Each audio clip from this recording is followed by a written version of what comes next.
రెండు మాటలు అడుగుతాను, మీరు సమాధానం చెప్పండి. ఆయన బ్రహ్మ రాసిన రాత ఎందుకు రాస్తారు? ఆయన నువ్వు గత జన్మలో ఫలానా తప్పు చేసావు, అందుకని ఈ జన్మలో ఇలా కష్టం బ్రహ్మ రాత. గత జన్మలో ఫలానా దానం చేసావు, ఫలానా పుణ్యం చేసావు, ఈ జన్మలో నీకు డబ్బు, అధికారము, కుటుంబము, సంతోషం. పుణ్యం వల్ల సుఖం, పాపం వల్ల దుఃఖం. ఇది రాస్తే బ్రహ్మరాత. దాన్ని చూస్తే జ్యోతిష్యం ఉన్నాం.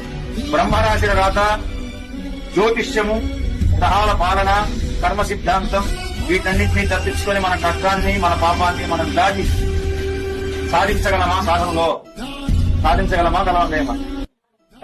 మనది సాధన.